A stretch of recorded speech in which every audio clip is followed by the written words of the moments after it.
fan. I think that's what I need to say.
ناوی من İlhan'e از اندام KSO yani İngilizce Kurdish Student Studies Organization Kurdi رخصتنا لکولنر و خواندوان کرد ام سال 2005 مدام زرند ام رخصتن لبر ارمانجا مک کرد خواندوان کرد تایبتی لزانینگه هفدون آس بکن yani networking gibi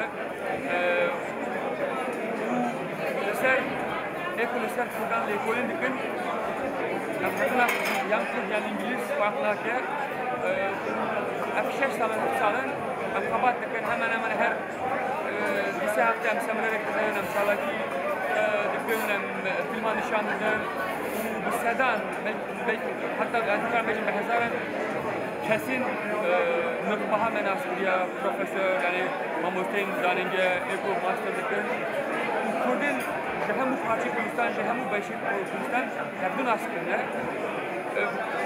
ام شما ایشاب لبرن وقت لسه وقت مقود يعني وقت شوا وقت ارمانجا كيسو ناسکنه ایشاب جی اشتكي سياسية بوليتيكه جبو پارلمانتر ال جونسون بوام هذا يعني او موضوع الرجال به جينجا در دوره كوش افلاشترن ام بوام لبرن لسه جبو ام هردو ناسكن كل هم پارچه هم چی بیانی به شبک باشه اتمسفر باشه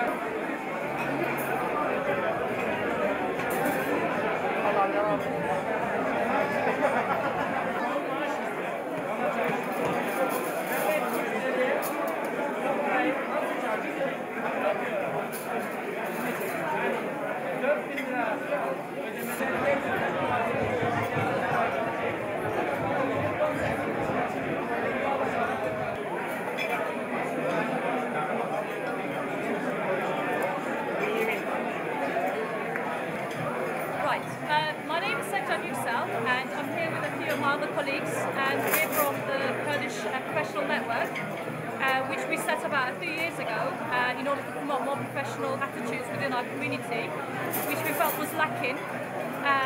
and we wanted to basically create a network where a lot of professionals from different, Kurdish professionals come from different backgrounds to meet and discuss ways to reach out to our community.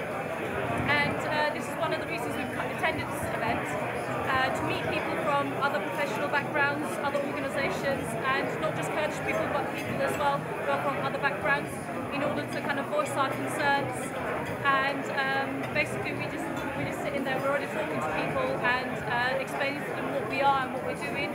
And we would just basically like to express that there is actually a very positive role models within our community, and that we are working together in order to make sure that the Kurdish identity is portrayed in a very positive and very professional way, and we want to voice our concerns in a very professional manner as well by attending such fundraising events where we not only hear other people who want to raise money for certain causes, but we at the same time want to raise our own concerns as well, and at the same time provide such a great platform for sharing our successes within our own professions as well.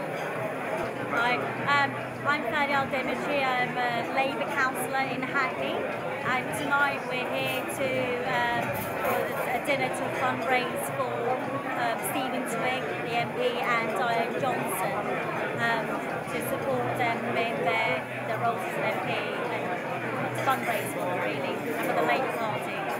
For a fundraising dinner for the Labour Party, for my colleague Diana Johnson, who is the Labour MP for Hull North, and for my local party in Liverpool West Derby, so that Labour is fully ready to fight the important local elections in May and future elections, and so that we can be ready to return to government at the earliest possible opportunity.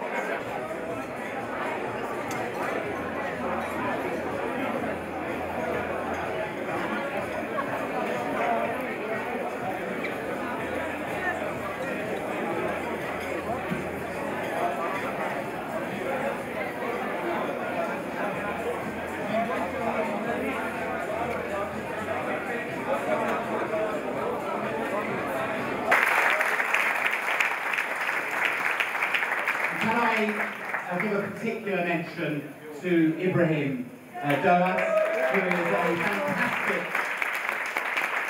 fantastic champion for many causes, including the Labour Party, but also a fantastic champion for the Kurdish community. And it is wonderful to see so many people here tonight from the Kurdish community. Delighted that you are here with us. And if I can particularly mention Shenaz, who is President Talabani's sister-in-law. It is wonderful that you are here, representatives also of the Kurdish regional government, and then British-based Kurds from Iraq, from Turkey, from Iran and from Syria. It's just wonderful to see you all here, and particularly your struggle for freedom at a time in which we are seeing people across the Middle East and North Africa taking to the streets, fighting for that very freedom. So thank you very much that you're all here, and special thanks for everyone.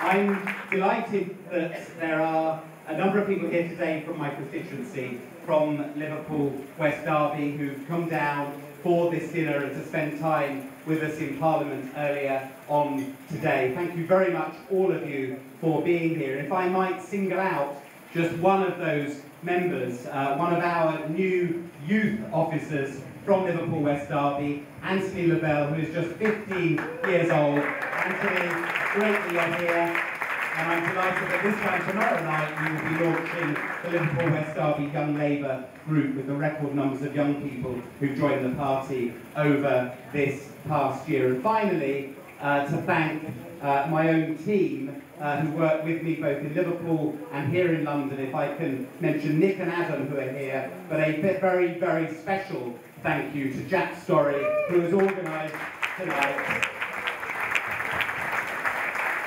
Jack is the bridge between Hull North and West Derby, protégé of Diana.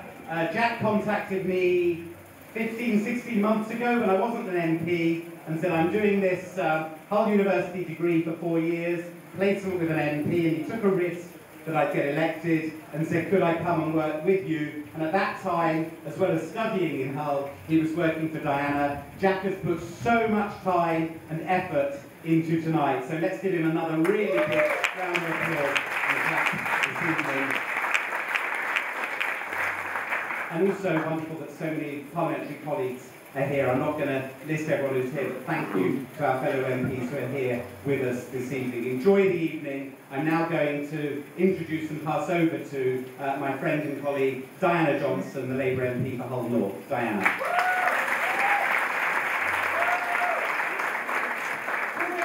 Also, welcome everybody here this evening. It's great to see so many people. And as parliamentary colleagues will know, we've spent the day at Westminster in the budget debate and listening to the Conservatives and the Liberal Democrats. So it's great this evening to be here amongst friends and Labour colleagues and Labour supporters. So I also would just like to say a big thank you to Jack, because he has been excellent, not only working in my office in Hull, but also organising this. So a very big thank you. Now, I have the great pleasure of introducing our guest speaker this evening, the Right Honourable Alan Johnson MP, who is my neighbour in Hull. He's the member for Hull West and Hessle. And when I became the Member of Parliament in 2005, having the same name, someone said to me, oh, so is Alan Johnson your dad then? Which I think Alan was absolutely mortified about, and clearly could not have been my father, far too young. But it's a great pleasure to welcome him this evening, and also to say he's probably one of the best known postmen, ex-postmen in the country, and also has held many senior positions in the Labour government. And also, the press always say that Alan speaks human, so he's a very important person in our party that can speak human and get our messages across. So Alan, you're very welcome, and thank you for coming this evening.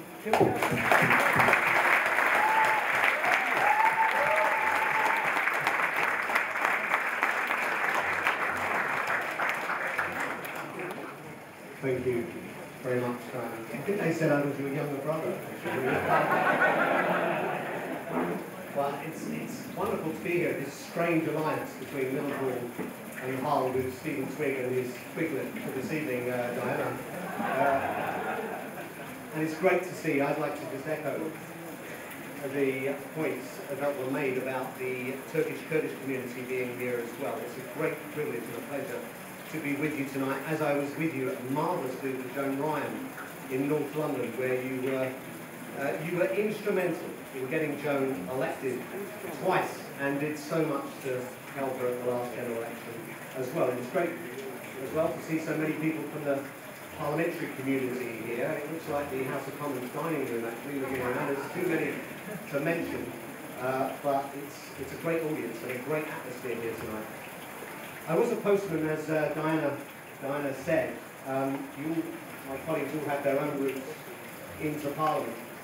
I was quite a good postman, but I had a lot of things happen to me, like I delivered to this house in Hedgley in Buckinghamshire. According to the press, I had the biggest delivery in the world. I delivered to Buckingham Palace, Wood, Chequers, but actually I delivered in a rural part of Buckinghamshire, and I had to leave my van at the gate and walk up this long gravel path and knock on the door of this very posh house. And a dog came round the corner, bane of our life, growling, and a window opened in the bathroom, and this woman, a very posh woman, leant out with a towel around her. I swear she had clothes around her neck, but she definitely had a towel around her. And she called, "Kick his balls! Kick his balls!" So I was trying to find out where they were. And she said, "Look, there's one who's sitting there, the plastic ones on the wall." I kind of thought I'd better move on from there, and I became a trade union official, and there'll be trade unionists in this room, and there'll be people used to going to conference, and my union, the Communication Workers Union, not only had an annual conference, they had a Rules Revision conference, they had special conferences, they loved conferences, which was great if you're a delegate, bad if you're on the platform dealing with the debates and having to listen to every single debate. And without being insulting to anyone who thinks that conferences are all riveting every single second of the day, one can get a little distracted. And I used to take a record of the things people said when they got carried away with rhetoric. It's very interesting. You might try and do it in Parliament as well. We had the guy who, when we were debating an increase in the union subscriptions, said if you carry this conference, it will desiccate our union. We were the Union of Communication Workers, not the Union of Coconut Workers. There was the guy who said, this lance has to be foiled. There was a guy, if anyone remembers the Communist Party of Great Britain and their contribution to trade unionism in this country, you'll recognise this character called Maurice Stiles from South East London, had a hammer and sickle tattooed on his chest. And Maurice, who was our outdoor secretary, as we called him, responsible for the postman and postman grade, had read a lot, like all us autodidacts who learnt through reading and left school early. He'd read a lot of words, but not heard those words spoken. So when Maurice was replying to a debate at a conference that got very heated, he stood up and said, all I've heard in this debate is clitch after clitch after clitch. £1 in every £14 that went into higher education was to come from the students. We put more money in to expand higher education, to allow more people to go. It's very easy to fund higher education through the taxpayer when it's the preserve of a tiny elite. If you want 50% of 18 to 30-year-olds, which was our goal, to have a university education, you have to pay for it. And there's no reason why graduates shouldn't make a contribution. Compare that to now. And you know, the same legislation that introduced fees, we introduced an Arts and Humanities Research Council for the first time. This government has taken away every penny of funding for arts, humanities and social sciences. Instead of students making a contribution, £1 in every £14 that goes into higher education, they now pay the whole cost, in many cases, of their university education. And I feel rather paternal about this legislation and very annoyed, not just being changed by this government, but changed by people in this government from the Liberal Democrats who last May were arguing not that fees should only go up by a certain amount, but that there should be no tuition fees at all, and they jumped from that to £9,000 a year. So those changes that we made, shifting the centre ground to the left, meant the Tories had to follow us to try to be attractive to the British public. The problem is, they don't believe in this. In their heart, they don't believe it. For a while, we changed during the 80s and 90s. For a while, we didn't believe in changing, but we stayed true to our basic principles. But then, if you think about higher education, they believe in fewer students. They believe that fewer people should go to university. They just don't like to say it. That will be the result of their policies. Indeed, in 2003, Stephen will remember, that was their line to cope with the funding problem in higher education, reduce student numbers to 35%. From 42% as it was at the time. And they don't believe, when we talk about issues around education, they believe in selection. Fundamentally, conservatives believe in selection. And so what you see happening in education now, whether it's through free schools, whether it's through some of the stuff that Gove is doing around the curriculum, taking it back to the 1950s view of education, it's very much moving towards the kind of elitism that they've always fundamentally believed in, but can't argue for. And what fills me with optimism, seeing this huge range of support, seeing how voting out of office as we were in 2010, eradicate poverty and have greater equality. They're the two things, and all else are just means towards those ends. If you want to do that, you have to be in government and you have to stay in government, and you won't be in government or stay in government if you spend your whole time tearing yourselves apart in internal party conflict, and we've realised that. You know, when we came in, me and Stephen came in 97, Una came in, and it's great to see Baroness King here tonight. Una came in. We all came in 97 and it was brilliant. May the 1st, 97 was brilliant. But May the 7th was even more brilliant, because that's when we went into Parliament. And that's when you saw 100 more women, not enough, but a complete change. You saw people of colour, you saw disabled people, and you saw right in the corner this little huddle of Tories, I've seen happier faces on a fishmonger's slab. It was brilliant. But, you know, from behind the Speaker's chair, David Blunkett came in with his guide dog Lucy. And it's a metaphor for the party. Lucy led David Blunkett to the opposition front bench. To Lucy, that's where Labour had always been. Simon Hogarth said in his sketch in The Guardian, in any civilised country they'd let Lucy in early to pee on the government bench and she could stiff her way back. But you know, Lucy was right. We got into the frame of believing that that's where we belonged in government. We don't belong in government, we belong in power. And you know, when you see people like Stephen and Diana, who will be brilliant ministers after the 2015, I hope it comes sooner, but I doubt it will, 2015 election, there'll be that perfect combination of being young-ish.